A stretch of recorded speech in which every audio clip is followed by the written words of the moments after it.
Når vores boliger skal forbedres, er det vigtigt, at vi vælger de rigtige løsninger.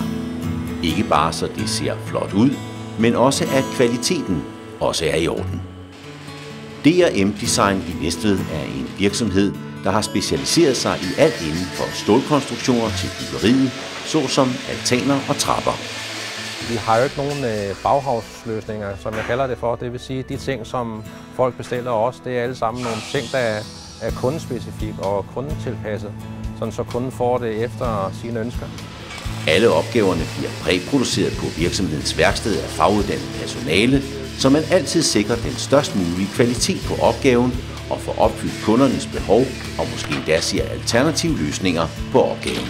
Vi er gode til, når vi er ude og snakke med kunden og så se de muligheder, der eventuelt kunne være. Det kan godt være, at kunden har et ønske og en idé om et eller andet, men der kan vi gå ind også og rådgive og så få kørt kunden i den rigtige retning til at sige, at det var måske nemmere og bedre at få gjort sådan og sådan. Et af D&M Designs seneste opgaver har været et stort renoveringsprojekt i København, hvor 148 lejligheder blandt andet skulle have nye altaner. De er i gang med at producere på værkstedet, og de er også i gang med at montere det inde i København. Projektet har krævet, at D&M Design har været med lige fra starten, så man har kunne finde den løsning, der ville passe bedst til byggeriet. Og det har vi gjort i samråd med bygherrer og byggeledere og arkitekter.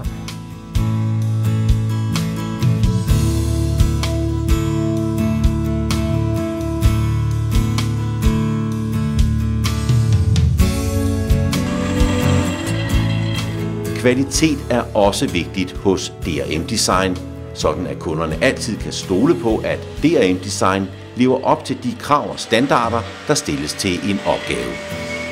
Virksomheden er CE-mærket, så de kan levere stålkonstruktioner og komponenter op til udførelsesklasse EXC4, hvilket er den højeste klasse. Samtidig er D&M Design ISO 9001 certificeret, en standard, der er synonym med kvalitet og effektiv styring.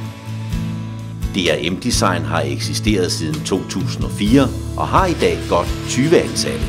Vi er begyndt på et lille værksted på 50 kvadratmeter, og i øjeblikket, ja, der kunne vi indsat også godt bruge noget mere plads, så det bliver nok også det næste projekt, vi skal i gang med, og muligvis ud og finde større lokaler her til næste år eller næste år igen.